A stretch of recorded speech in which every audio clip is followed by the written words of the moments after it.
দর্শক মানচিত্রের নিয়মিত আয়োজন কথোপকথন। আসসালামু আলাইকুম। আপনাদেরকে এই আলোচনার শুরুতে আমি একটা প্রথমে খবর জানাই এবং খবরটার ভাব অর্থ যদি আপনারা বোঝেন তাহলে কারো বুঝতে অসুবিধা হবে না যে শেখ হাসিনার কে ফিরিয়ে আনা মানে এই বিষয়টা বোধহয় জাদুঘরে যাওয়ার পথে, যে আলটিমেটলি ফিরিয়ে আনা নাকি দেন দরবারটা ইন্ডিয়ার সাথে না শেষ পর্যন্ত শেখ হাসিনার সাথে গড়ায়। যাক, খবরটা আগে শুনেন। সেটা হচ্ছে যে সাবেক প্রধানমন্ত্রী শেখ হাসিনাকে দেশে ফিরিয়ে আনার প্রক্রিয়া চলমান বলে জানিয়েছেন পররাষ্ট্র প্রতিমন্ত্রী শামা ওবায়দ ইসলাম। তিনি ঈদের পরদিন ফার্স্ট যে অফিস ছিল সেই অফিসে সাংবাদিকদের প্রশ্নের উত্তরে কথা বলেন। পররাষ্ট্র প্রতিমন্ত্রী বলেন, আমরা সরকারে আসার পর 1 মাস হয়েছে। সেই 1 মাসে ভারতের হাই কমিশনের সঙ্গে একাধিকবার বৈঠক হয়েছে। প্রণয় বর্মা আমাদের মন্ত্রণালয়ে এসেছেন, একাধিকবার কথাবার্তা হয়েছে। আমার সঙ্গে সাক্ষাৎ হয়েছে, পররাষ্ট্রমন্ত্রীর সঙ্গে সাক্ষাৎ হয়েছে। ওই মিটিং এ ওই কথা বলা হয়েছে। ওই মিটিং এ ওই কথা মানে শেখ হাসিনা প্রসঙ্গটা উঠেছে। নরেন্দ্র মোদীর সঙ্গে ব্যাংককে ইউনূসের এই প্রসঙ্গ উঠেছে। প্রসঙ্গ তো উঠেছে, এটা অস্বীকার করার উপায় নেই। শেখ হাসিনাকে ফিরিয়ে আনার বিষয়ে করা এক প্রশ্নের জবাবে প্রতিমন্ত্রী বলেন, আমরা তো কথাই বলেছি, এটা তো অলরেডি চলমান প্রক্রিয়ার মধ্যে আছে। এখন শেখ হাসিনা এমন একটা ইস্যু, সেই ইস্যুটা এই নির্বাচনের মধ্যে দিয়ে ইউনূস আমলে যে জায়গা ছিল না তার চেয়েও এটার মিরাকেল একটা পরিবর্তন হয়ে গেছে। শেখ হাসিনা ইন্ডিয়ায় থাকা না থাকা এবং শেখ হাসিনা ইলেকশনে ডিস্টার্ব না করা, তার দলের ডিস্টার্ব না করা এবং তার কর্মী সমর্থকদের বিপুল হারে যারা ভোট সেন্টারে গিয়েছে তাদের বিএনপিতে ভোট দেয়া, মাঠের বাস্তবতা এবং জাতীয় পর্যায়েরও এটা কোনো বাধা নিষেধ ছিল না। ফলে এসবের পরে এবং ট্রাইব্যুনালের যে বিতিকিচ্ছিরি নিউজ কিছু এর মধ্যে আমাদের সামনে এসছে, এই ট্রাইব্যুনালের বিচার নিয়ে দেশ বিদেশে বিভিন্ন আলাপ আলোচনা সবকিছু আপনারা জানেন, কে কি মূল্যায়ন করছে সেগুলো জানেন। এই পর্যায়ে আলটিমেটলি শেখ হাসিনাকে আর দেশে ফিরে আনা একজন ট্রেডিশনাল ক্রিমিনাল, একজন ট্রেডিশনাল কিলার, একজন ট্রেডিশনাল স্বৈরাচার, তার ক্ষেত্রে যেরকম হচ্ছে শেখ হাসিনার ক্ষেত্রে কি আর এখন সেই জায়গায় আছে? ধরেন ওসমান হাদির যারা হত্যাকারী দুজন ধরা পড়েছে আপনার ইন্ডিয়াতে, ওই ফয়সাল করিম মাসুদ এবং আলমগীর হোসেন, এদেরকে আনার যে প্রক্রিয়া হবে, এদের জন্য সরকার যেই চেইনে কথা বলবে, যে ভাষায় কথা বলবে, ইন্ডিয়া যে ভাষায় উত্তর দিবে, শেখ হাসিনার ক্ষেত্রে কি তারেক রহমানের ক্ষেত্রে তা হবে? আর তারেক রহমানের তো জোরালো আলোচনা, এখন তিনি ইন্ডিয়া যাচ্ছেন। ইন্ডিয়া যেখানে শেখ হাসিনাকে এখনো অপরাধী মনে করে, ইন্ডিয়া তো মনে করে না যে শেখ হাসিনা অপরাধী। এরকম অনেক ক্ষেত্রেই আছে, বা শেখ হাসিনা ট্রেডিশনাল একজন বা পেশাদার ক্রিমিনাল, এটা তো ইন্ডিয়া মনে করে না, বরঞ্চ তারা ভিভিআইপি ট্রিটমেন্টে তাদের অতিথি হিসাবে তাকে রেখেছে। ফলে অন্য একজন ক্রিমিনালকে আনার যে রাস্তা, যে প্রক্রিয়া, শেখ হাসিনাকে আনার ব্যাপারটা ইউনূস আমলেও সেই জায়গায় ছিল না। ইউনূস শুধুমাত্র ইস্যুটা জিয়ে রেখেছিল, খুবই বকবক করেছে, আজকে নিয়ে আসতেছি, কালকে নিয়ে আসতেছি, টানলিয়া নিয়ে আসতেছি, তুইলা নিয়ে আসতেছি, এরকম বহু ব্যাপার ছিল, সবই ছিল চাপাবাজি।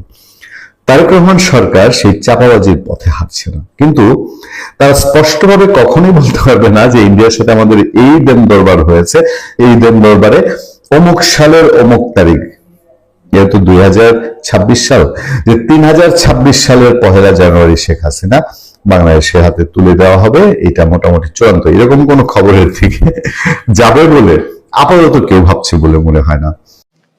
আলোচিত 1/11 বা 1/11 অধ্যায়ের অন্যতম বিতর্কিত চরিত্র সাবেক সেনা কর্মকর্তা অবসরপ্রাপ্ত লেফটেন্যান্ট জেনারেল মাসুদ উদ্দিন চৌধুরীকে গ্রেপ্তার করেছে আইন শৃঙ্খলা বাহিনী। 23শে মার্চ দিবাগত রাতে রাজধানীর বারিধারা ডিওএসএস এর বাসা থেকে তাকে আটক করে ঢাকা মহানগর গোয়েন্দা বা DB police. DB police general মাসুদকে ডিএমপির পল্টন থানায় হওয়া মানব পাচার মামলায় গ্রেপ্তার দেখে আদালতে পাঠিয়েছে। আদালতে তার 5 দিনের রিমান্ড আবেদন করা হয়েছে শেষ খবর পাওয়া পর্যন্ত। তার বিরুদ্ধে মোট 11টি মামলার তথ্য পেয়েছে ডিবি পুলিশ। জেনারেল মাসুদের গ্রেপ্তারের পর প্রশ্ন উঠেছে, 1/11 কুশলভ বা খলনায়কদের কি তাহলে গ্রেপ্তার করা শুরু হলো?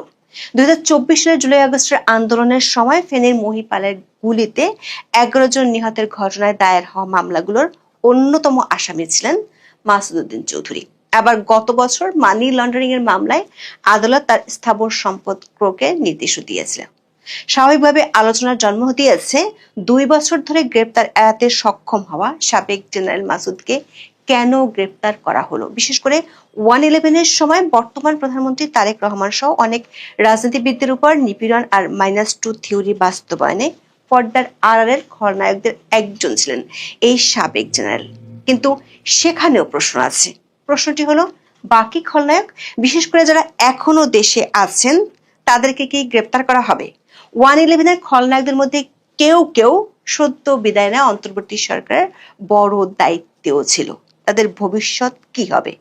কেউ পরে সেনাপ্রধানও হয়েছিলেন। বিশ্লেষকদের প্রশ্ন, 111-এর কুশীলবরা যদি গ্রেপ্তার হয়, তাহলে একই যুক্তিতে কি ভবিষ্যতে ইউনূসের কুশীলবরা ধরা পড়বেন? 2006 সালে বাংলাদেশের নির্বাচনের জন্য তত্ত্বাবধায়ক সরকারের প্রধান কে হবেন, এই ইস্যুতে শুরু হয়েছিল আন্দোলন। সেই আন্দোলনের ধারাবাহিকতায় দেখা দিয়েছিল ভয়াবহ রাজনৈতিক সহিংসতা। তারই ধারাবাহিকতায় 2007 সালের 11ই জানুয়ারি ঘটে নাটকীয় রাজনৈতিক পরিবর্তন।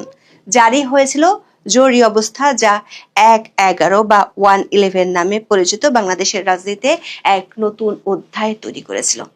আওয়ামী লীগ সহ সমমনা দলগুলোর দাবি অনুযায়ী তখনকার প্রেসিডেন্ট ইয়াজউদ্দিন আহমেদ 11ই জানুয়ারি প্রধান উপদেষ্টার পদ থেকে সরে দাঁড়িয়ে জরুরি অবস্থা ঘোষণা করেছিলেন।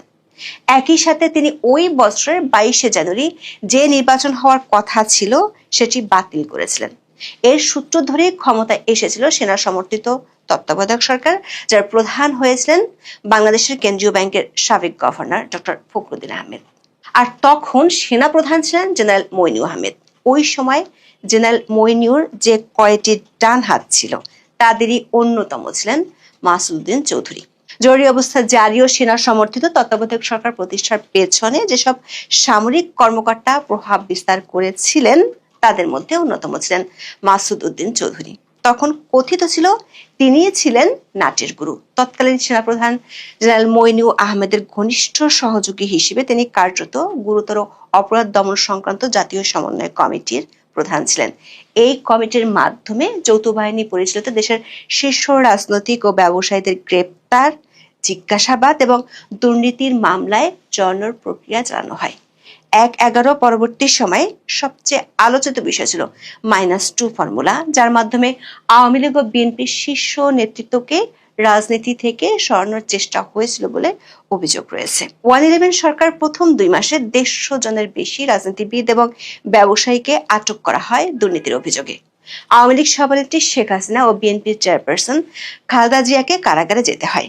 তার 2 মাস পার হওয়ার আগেই গ্রেপ্তার করা হয়েছিল তখনকার বিএনপির সিনিয়র যুগ্ম মহাসচিব ও খালেদা জিয়ার পুত্র তারেক রহমানকে, যিনি পরবর্তীতে লন্ডনে চলে যান। বিশেষ করে গোয়েন্দা হেফাজতে নিয়ে তারেক রহমানের উপর অমানবিক নির্যাতনের অভিযোগ আজও রাজনৈতিক বিতর্কের কেন্দ্রে রয়েছে, যেখানে মাসুদ উদ্দিন চৌধুরীর মুখ্য ভূমিকা নিয়েও প্রশ্ন উঠেছে।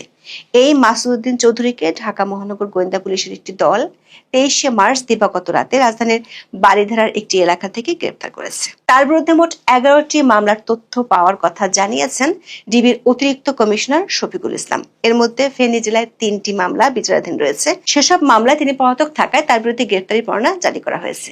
ফেনী জেলায় আরো 3টি মামলা এবং ডিএমপিতে 5টি মামলা সহ মোট 8টি মামলার তদন্ত চলছে। এছাড়া তার বিরুদ্ধে দুদক এবং সিআইডিতে একাধিক অভিযোগ তদন্ত করা হচ্ছে।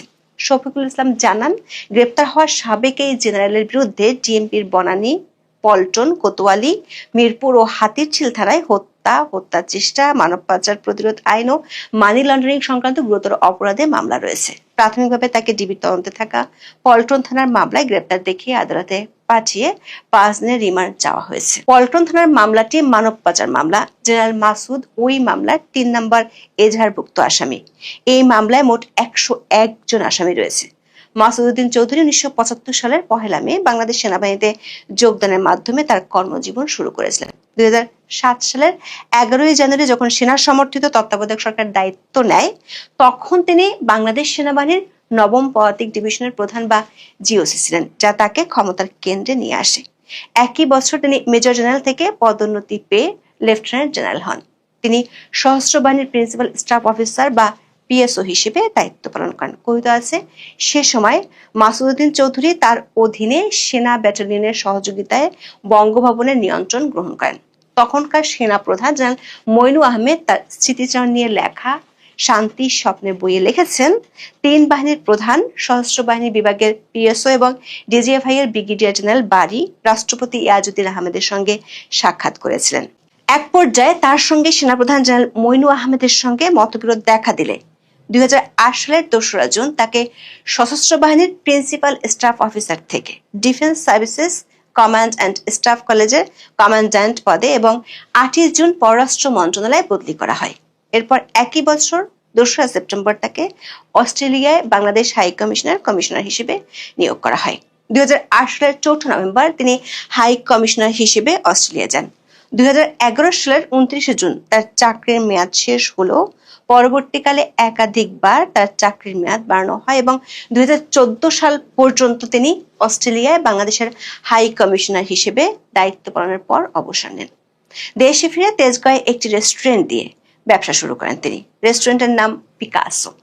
সেনাবাহিনীর চাকরি শেষে 2018 সালে তিনি সাবেক রাষ্ট্রপতি হুসেইন মোহাম্মদ এরশাদের নেতৃত্বাধীন জাতীয় পার্টিতে যোগ দেন এবং একাদশ জাতীয় সংসদ নির্বাচনে ফেনী 3 আসন থেকে সংসদ সদস্য নির্বাচিত হন।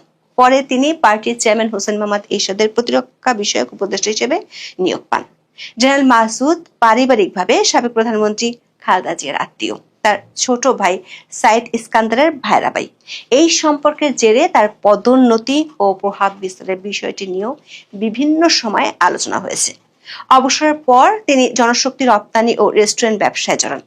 মালয়েশিয়ার শ্রমবাজারের কারসাজি ও প্রতারণার অভিযোগ রয়েছে তার বিরুদ্ধে। গত বছরের 25 আগস্ট মাসুদ উদ্দিন চৌধুরী সহ 33 জনের বিরুদ্ধে 100 কোটি টাকা অর্থ পাচারের অভিযোগে মামলা করে পুলিশের অপরাধ তদন্ত বিভাগ বা সিআইডি। তার বিরুদ্ধে হাজার হাজার কোটি টাকা পাচারের অভিযোগ রয়েছে। আদালত তার স্থাবর সম্পত্তি ক্রয়ের আদেশ দেন। মাসুদ উদ্দিন চৌধুরী গ্রেপ্তার হওয়ার পর অনেকে সামাজিক মাধ্যমে আশঙ্কা করছেন 1/11-এর সময় হওয়া নির্যাতনের প্রতিশোধ নিতেই তাকে গ্রেপ্তার করা হয়েছে। সেটি হলে প্রশ্ন ওঠে, শুধু কি মাসুদ উদ্দিন চৌধুরী নাকি এই গ্রেপ্তারের তালিকায় আরো অনেকে আছেন? হঠাৎ করে জেনারেল মাসুদের গ্রেপ্তার আবার 1/11-এর ঘটনাগুলোকে আলোচনায় নিয়ে এসেছে, কারণ গত অন্তর্বর্তী সরকার আমলেই এই সাবেক জেনারেলের বিরুদ্ধে মামলা হয়েছিল। 2024 সালের জুলাই আগস্টের আন্দোলনের সময় ফেনীর মহিপালে গুলিতে 11 জন মারা যায়। ওই ঘটনায় দায়ের হওয়া মামলাগুলোর অন্যতম আসামি ছিলেন মাসুদ উদ্দিন চৌধুরী। কিন্তু তিনি গ্রেপ্তার হননি, ফলে দীর্ঘ সময় গ্রেপ্তার এড়িয়ে যাওয়ার পর অবশেষে তার আটক হওয়া নতুন করে আলোচনা জন্ম দিয়েছে। প্রশ্ন হলো, 1/11-এর খলনায়ক বা কুশীলব আরও আছেন। তাদের অনেকে দেশের বাইরে আছেন, আবার অনেকে দেশের মধ্যে আছেন। তখনকার প্রধান উপদেষ্টা ডক্টর ফখরুদ্দিন আহমেদ আছেন যুক্তরাষ্ট্রের মেরিল্যান্ড স্টেটের পটোম্যাকে। সেখানে তার 2টি বাড়ি আছে। একটিতে সস্ত্রীক থাকছেন, অন্যটিতে থাকেন তার কন্যার পরিবার। স্থানীয় একটি প্রতিষ্ঠানে শিক্ষকতা করেই তার দিন কাটে। 1/11-এর সময়কার সেনাপ্রধান জেনারেল মইনু আহমেদ অবসর নেন আওয়ামী লীগ সরকার ক্ষমতা আসার পর 2009 সালের মাঝামাঝি। ওই বছরের 14 জুন তিনি চলে যান যুক্তরাষ্ট্রে, থাকেন নিউ ইয়র্কের একটি ভাড়া বাড়িতে। ক্যান্সারে আক্রান্ত এক সময় প্রভাবশালী সেনা কর্মকর্তার এখন সময় কাটে নীরবে নিভৃতে। ওই সময় প্রতিরক্ষা গোয়েন্দা মহাপরিদপ্তর বা ডিজিএফআই এর পরিচালকের দায়িত্বে ছিলেন মেজর জেনারেল এটিএম আমিন। 2009 সালের 17 মে সব আর্থিক সুবিধা সহ সেনাবাহিনী থেকে অবসরে যান তিনি। পরে একটি বেসরকারি বিশ্ববিদ্যালয়ের শিক্ষক পরিচয়ে দেশ ছাড়েন।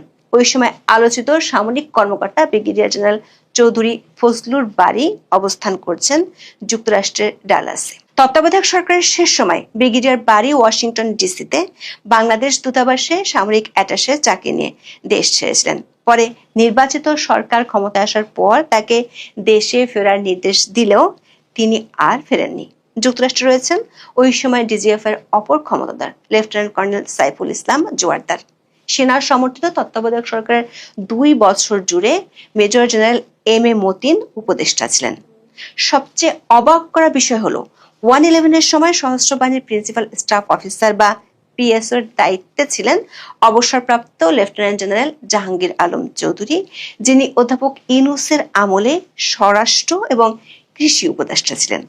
জেনারেল মইনু আহমেদ 1/11-এর স্মৃতিচারণ করে যে বই লিখেছিলেন তার নাম হলো শান্তির স্বপ্নে সময়ের স্মৃতিচারণ। এই বইয়ে আছে রাষ্ট্রপতি ইয়াজউদ্দিন আহমেদকে পদত্যাগের জন্য বাধ্য করতে যে 3 জেনারেল সেদিন বঙ্গভবনে গিয়েছিলেন, তাদের একজন ছিলেন সাবেক স্বরাষ্ট্র উপদেষ্টা সাবেক এই উপদেষ্টার অনেক সহকর্মী যারা ইউনূসের আমলে গুরুত্বপূর্ণ দায়িত্বে ছিলেন তাদের অনেকেই জেনারেল মাসুদের গ্রেপ্তার খবরটিকে ইতিবাচক হিসেবে তুলে ধরে সামাজিক মাধ্যমে পোস্ট দিতে দেখা গেছে। তাদের ভাষ্য হলো 111-এর মাধ্যমে ফ্যাসিজমের শুরু হয়েছিল।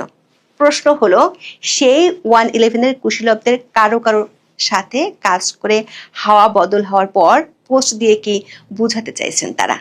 জেনারেল মঈন তার বইতে দাবি করেছেন মৃত্যুর জন্য প্রস্তুতি নিয়ে তারা সেদিন বঙ্গভবনে গিয়েছিলেন।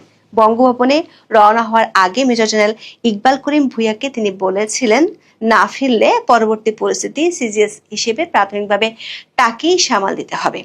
ইকবাল করিম ভূঁইয়া পরে সেনাপ্রধান হয়েছিলেন। কথিত আছে 111-এর সময় বিএনপি ও আওয়ামী লীগ দুই দলই তখনকার সেনাবাহিনী ও সেনা সমর্থিত সরকারের রোষানলে পড়েছিল। সদ্য বিদায়ী প্রধান উপদেষ্টা অধ্যাপক ইউনূস ছিলেন তখনকার সেনা জেনারেলদের গুটবুকে। ইউনূসকে তখন প্রধান উপদেষ্টা হওয়ার জন্য প্রস্তাবও দেওয়া হয়েছিল। জেনারেল মঈনের ভাষ্য অনুযায়ী অল্প সময়ের জন্য প্রধান উপদেষ্টা হতে চাননি ইউনূস। এমনকি ওই সময় বিএনপি এবং আওয়ামী লীগ দুই দলই সংস্কারবাদী গ্রুপের জন্ম হয়েছিল যাদের দিয়ে -2 বাস্তবায়ন করতে চেয়েছিল ওই সময় সেনা জেনারেলরা। সেই সংস্কারবাদী দলের অনেকেই এখনো দল দুটিতে রয়ে গেছে। পরে তাদের কেউ কেউ মন্ত্রিত্ব কিংবা গুরুত্বপূর্ণ দায়িত্ব পেয়েছেন। প্রশ্ন হলো জেনারেল মাসুদুদ্দিনকে গ্রেপ্তারের মধ্য দিয়ে 111-এর বাকি কুশীলবদের কি কোনো বার্তা দেওয়া হলো? বিশ্লেষকরা মনে করেন 1/11-এর অন্যতম কুশীলব মাসুদুদ্দিন চৌধুরীর গ্রেপ্তার বাংলাদেশের রাজনীতিবিদদের বাইপাস করে দেশ চালানোর স্বপ্ন দেখা সব পক্ষের জন্য একটি কঠিন সতর্কবার্তা। তারা মনে করেন রাজনৈতিক সরকার একসময় ফিরিয়ে আসে এবং ফিরে এলে হিসাবও চায়, সেটা 10 বছর পরে হোক কিংবা 20 বছর পরে। দর্শক, শুধু 111 নয়, 2024 সালের 5ই আগস্টের পরও বাংলাদেশে বিরাজনীতিকরণের চেষ্টা হয়েছিল বলেও অনেকে মনে করেন। 111-এর কুশীলবরা যেমন চেয়েছিলেন নিজেদের প্রভাবে নিজেদের মতো করে সরকার চালাতে, তেমনি ইউনূসের আমলেও একটি পক্ষ চেয়েছিল নির্বাচন না দিয়ে বছরের পর বছর ক্ষমতায় থাকতে। সংস্কারের নামে রাজনৈতিক দলগুলোকে কোণঠাসা করে রাজনীতিকে নিয়ন্ত্রণে নিতে চেয়েছিল তারা। 111-এর সরকার যেমন শুরুতে ব্যাপক জনপ্রিয় ছিল, তেমনি ইউনূসের কুশীলবরাও ছিলেন, কিন্তু মবের জনক হয়ে পড়ে যান ভিলেন।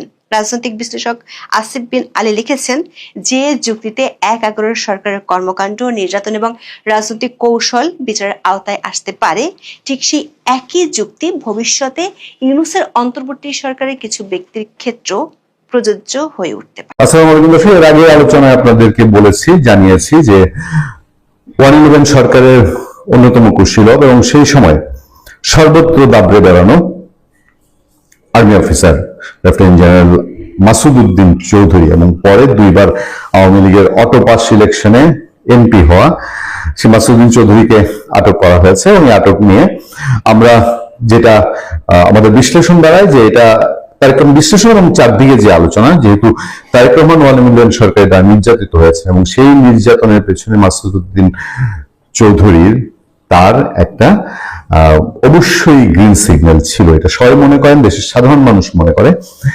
ফলে তারেক রহমান ক্ষমতায় এসে তিনি তার সেই ব্যথা তার মনে আছে, এটা অনেকেই ভাবতে শুরু করেছেন। দেখেন, গত 1 মাসে আমরা ট্রেডিশনালি সরকার পতন হলে যে সাংঘাতিক ক্ষোভ গ্রাস দেখি এবং বিরোধী দলের উপরে একের পর এক মামলা, সত্য মিথ্যা বিভিন্ন মিলিয়ে, এটা এর আগে আওয়ামী লীগ বিএনপি ক্ষমতা পরিবর্তনের সময় আমরা এগুলো দেখেছি।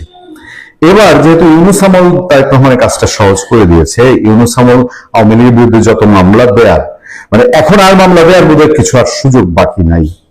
সুতরাং তারেক রহমান যদি মাসুদুদ্দিন চৌধুরীকে অ্যারেস্ট করা হয়েছে মানব পাচার মামলায়, আমি কোন কোন পত্রিকায় দেখেছি তাকে দুর্নীতি দমন কমিশনের দুদকের মামলাতেও তাকে আটক দেখানো হতে পারে। কিন্তু আমার কাছে প্রশ্নটা একটু ভিন্ন জায়গায়। সেই প্রশ্নটার আগে আমি এই তথ্যটা একটু জানিয়ে নিই। 1/11 সময়ের আলোচিত সেনা কর্মকর্তা ফেনী 3 আসনের সাবেক সংসদ সদস্য লেফটেন্যান্ট জেনারেল মাসুদুদ্দিন চৌধুরীকে মানব পাচার আইনের একটি মামলায় জিজ্ঞাসাবাদের জন্য 5 দিনের রিমান্ড মঞ্জুর করেছেন আদালত। মঙ্গলবার বিকেলে শুনানি শেষে ঢাকা মেট্রোপলিটন ম্যাজিস্ট্রেট আমিনুল ইসলাম জুনায়েদের আদালতে আদেশ দেন। ঢাকা মহানগর দায়রা জজ আদালতের পাবলিক প্রসিকিউটর ওমর ফারুকি তিনি এটা নিশ্চিত করছেন। তারপরে জানানো হয়েছে যে তাকে কি মামলায় গোয়েন্দা পুলিশ ডিবি গ্রেফতার করেছে। পুলিশের ভাষ্যমতে তার বিরুদ্ধে ফেনী জেলায় 6টি মামলা আছে আর ঢাকা মহানগর এলাকায় মামলা আছে 5টি, মোট 11টি। পরে তাকে পল্টন থানা মানব পাচারের অভিযোগের একটি মামলায় গ্রেফতার দেখিয়ে আদালতে পাঠানো হয়। মাসুদ্দিন চৌধুরী 2007 সালে সেনাবাহিনীর নবম ডিভিশনের জিওসি দায়িত্বে ছিলেন। তিনি 1/11 পট পরিবর্তনের অন্যতম প্রধান ভূমিকায় ছিলেন। তখন তিনি গুরুতর অপরাধ দমন সংক্রান্ত জাতীয় সমন্বয় কমিটির সমন্বয়ক ছিলেন। এই নিয়ে আমি এর আগের কন্টেন্ট আপনাদের সঙ্গে আলোচনা করেছি। পদোন্নতি পেয়ে লেফটেন্যান্ট জেনারেল হন। এই কমিটির অধীনে তখন দুর্নীতি বিরোধী সোকল্ড অভিযানগুলো পরিচালিত হয়েছে। এবার আপনাদের মনে প্রশ্ন উঠতে পারে, এই যে একটা লোকের বিরুদ্ধে মোট 11টা মামলা ছিল, এই 11টা মামলা থাকার পরেও তিনি আওয়ামী লীগের বহু লোক তো উড়ে গেছেন, মাসুদ্দিন চৌধুরী কেন উড়ে যাননি? এই প্রশ্ন উত্তর খুব সহজ। আমি নামধাম বলছি না, মাসুদ্দিন চৌধুরীর খুব ঘনিষ্ঠ আত্মীয় জিয়া পরিবার বা বিএনপি সার্কেলে তিনি হয়তো ভরসায় ছিলেন যে তার হয়তো কিছু হবে না, বাট ওই যে বলে পাপ বাপ কেউ ছাড়ে না।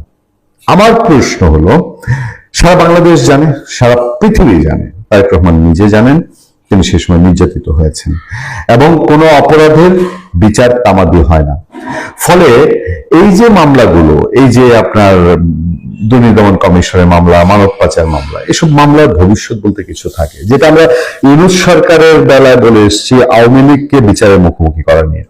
ইউনূস সরকার সত্যিকার অর্থে আওয়ামী লীগের বিচার চায় নাই, তারা আবল তাবল মামলায় আওয়ামী লীগের গুরুতর দোষী লোককে আবল তাবল মামলায় দিয়েছে, বা তাদের রিয়েল যে অপরাধ, সেই অপরাধে যদি আইন না থাকে আইন তৈরি করা যায়। মাসুদ্দিন চৌধুরী তারেক রহমানের উপর নির্যাতনের দায়ী কি দায়ী না তারেক রহমান ভালো জানেন। তার কাছে তথ্য প্রমাণ আনাও এখন খুব সহজ। ফলে এই জিনিসটাকে আরো বেশি দৃষ্টিনন্দন হতো না, যে অপরাধটা মাসুদ্দিন চৌধুরী সর্বজন বিদিত, তার নির্দেশে কোন কোন জায়গায় ব্যবসায়ীদের ধরে আটক করে পয়সা করি কামানো হয়েছে, সেসব অভিযোগ আছে, কিন্তু তারেক রহমানের শারীরিক ক্ষতির যে অভিযোগ, সেই অভিযোগে তার উপরে মামলা হয়ে সেটা যদি সুনির্দিষ্ট বিচার বাংলাদেশ